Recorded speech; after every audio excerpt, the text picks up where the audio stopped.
Okay, guys, my name is Paul Prosise. Let's talk about the presidential debate and the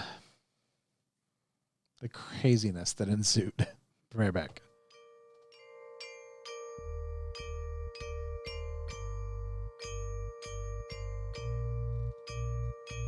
You're listening to the Paul Prosise Podcast.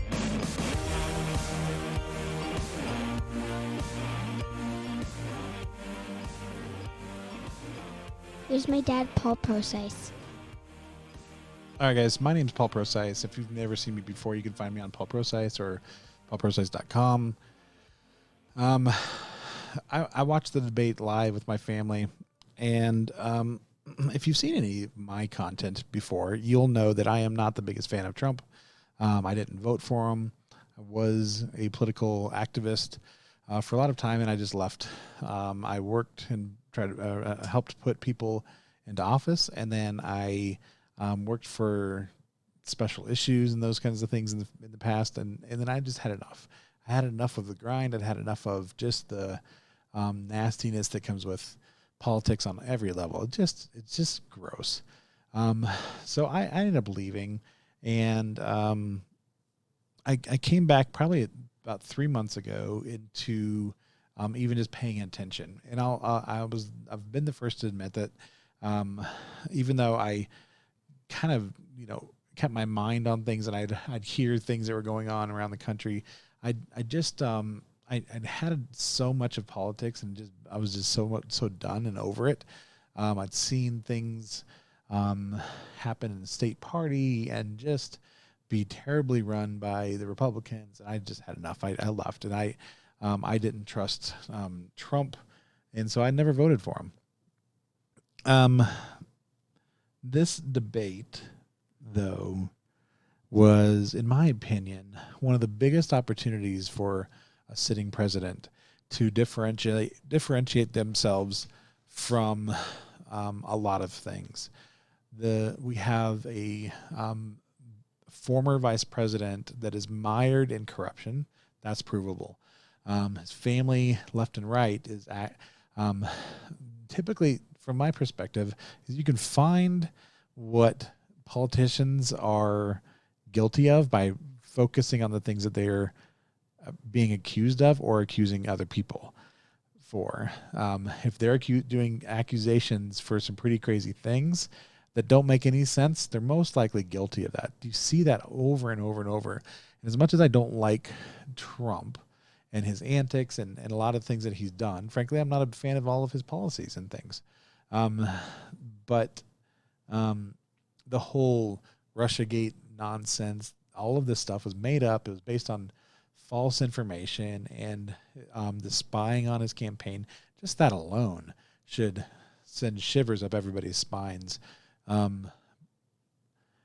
And we have a guy that has been in politics for 47 years, has run for president many times before, and has constantly found himself in the middle of controversy, has a history of racism, has a history of bad politics, has a history of pushing really bad policies through the Senate and just through all the things that he's done. As a vice president, he was crap. I mean, he was just terrible.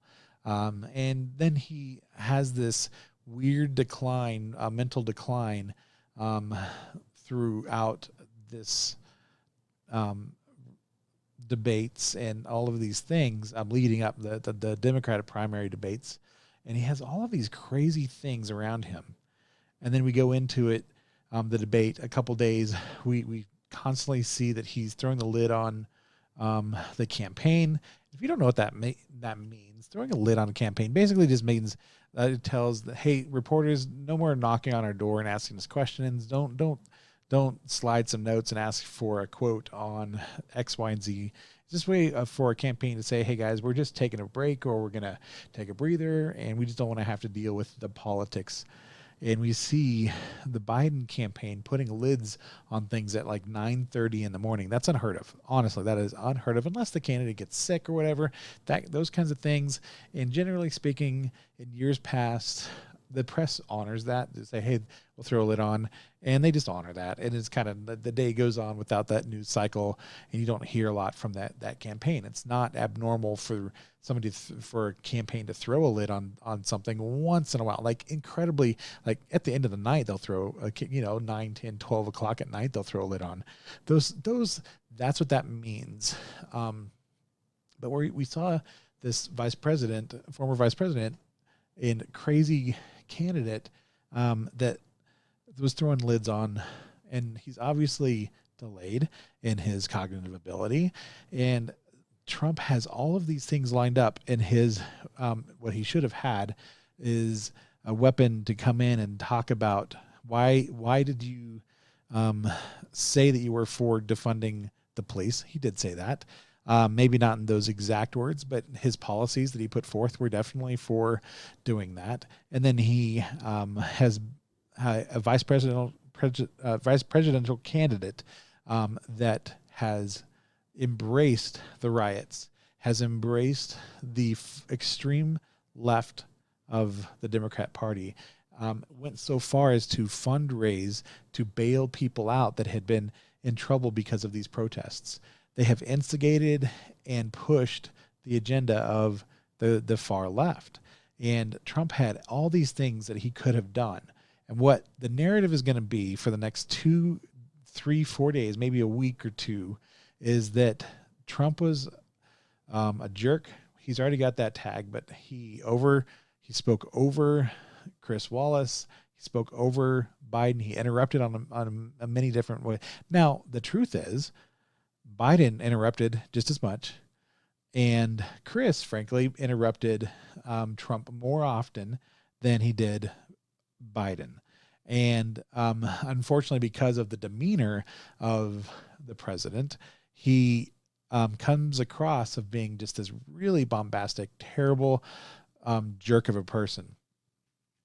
And Trump had the ability to have gone into that debate, just step back, and just allow Biden to stumble over his words, but what he did too often, he would interrupt, and then what that would do is it literally give Biden a chance to sit back, look into the camera, and go, huh? What's this guy doing? Huh? What's this guy? I mean, like, so many missed opportunities, and it kills me that that's where we're at. Here's some major things that I think are unconscionable that happened in that debate. Here's direct quotes. You're a clown. Just shut up, man. You're a liar. You're a racist. You're such a clown. He said that multiple times. I mean, these things happen. And that was Biden saying that to a sitting president. Now, if you want to talk about how rude Trump is, and I am all for having that conversation, but here's what I don't like or respect from Biden, is that he was saying those terrible things to an active current president, looking right at him and calling him a clown, looking right at him and saying, you're a racist. And the reality is Biden has a massive, long history, and Trump missed every one of these opportunities to just throw it right back at him and saying, excuse me, I'm the president. Please don't address me in that tone. Like that's a simple rebuttal that could have pointed to how terrible Biden just treated a current president. You may not like it, and that might get you applaud points from your left and from your base, but that's not going to earn anybody any favors for either side to be acting like that. These debates, frankly, are not for the politicos, the people that have made up their mind, or for the people that follow politics. These debates are for the middle and for the undecideds. And both sides, I think, did a disservice. But, man, Trump missed massive opportunities because he can't help himself but to interject and to say ridiculous things. I think the debate was terrible. It was terribly run. And I get that you have Trump running over you, and you have Biden being ridiculous and saying things and talking out of place as well. They both did. And I think that what we're going to see coming out of this are a couple things. Is the left the Democrats are going to come out and say, if this is the way that these are going to go, then we don't want to be a part of these debates anymore. I think we're going to hear that. We also are going to see a narrative of Trump is bad, he's mean, he's rude, and he can't talk to whatever. All Biden had to do, they lowered, and people don't talk about this, but this is the strategy of what happened, is they lowered expectations so low that if he did anything other than mumble and drool himself to sleep, then he would he was successful. That's all Biden had to do. And obviously he came out and he took naps for the 3 days leading up to it. So he was able to be mentally there and cognitively aware the whole time. That's all he had to do, is show up and be present and not be terrible. Now, I think from a technical perspective, he was terrible. But I also think from a PR perspective, it's not going to play well for Trump, and it's going to be played better. Now, that there's a lot of reasons for that. They have the media on their side. They have social media on their side, and it's going to look really bad for Trump. And then the left is going to say, why would we want to take part in any of these? So they're going to at least float that idea out there and see how it plays for the public, and then they're going to choose and decide what they're going to do. So those are my quick takes for the debate tonight. I think that there's a lot of things that we'll go over. I'll go over the footage again and try to put together some things. I think there was some pretty telling things from both sides. And I do think it was just a really rough debate. In fact, I kind of hated watching. It was a very frustrating thing to watch. And frankly, for me, coming into it, I haven't fully decided where I'm going to vote or how I'm going to vote. Am I going to go third party? But I didn't vote for Trump to begin with. I was hopeful that he would nail it and I could finally say, yep, that's it. He's been pro-life. I like that. But he spins like a crazy drunk. Like there's so many things that I'm not in agreement with. And then there's things that I'm fully in agreement with, but I just haven't been able to decide.